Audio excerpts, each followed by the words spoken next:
भंडारा वनपरिक्षेत्र कार्यालय साकोली अंतर्गत येणाऱ्या ग्राम सानगडी येथे गेल्या अनेक दिवसांपासून वाघाने चांगलीच दहशत माजवली आहे।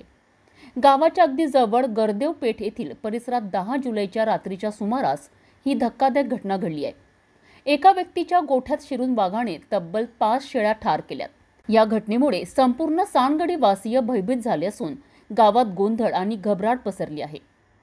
ग्रामस्थ सातत्याने वन विभागाला याबाबत माहिती देत असतानाही केवळ कागदोपत्रीत गस्त दाखवली जात असल्याचा आरोप होत आहे।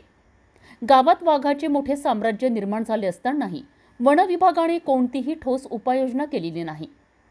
गावाच्या दारातच संकट येऊन ठेपले असतानाही प्रशासन झोपेत असल्याचा आरोप नागरिक करीत आहेत।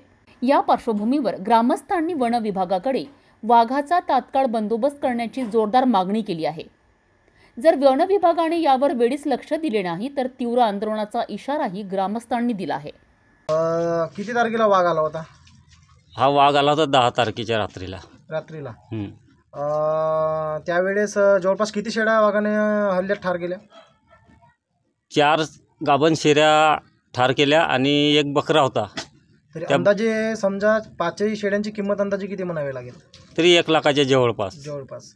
त्यानंतर वन विभागवाले आले होते? हो, वन विभागवाले आले होते। आताही सध्या जे तुमचे बाकीचे शेळ्या आहेत वाघाची दहशत अजून कायम आहे? कायमच आहे साहेब, जाऊनच नाही राहिले तिकडे। अच्छा, तर काय वाटते तुम्हाला नुकसान भरपाई भेटली का? नाही साहेब, नुकसान भरपाई नाही भेटली। बाकीच्या नागरिकांमध्ये पण भीतीचं वातावरण तर असेलच? हो साहेब, वाघाला म्हटल्यानंतर भीती म्हणजे बाहेर निघू नाही देत साहेब मुलांना आम्ही रात्रीला।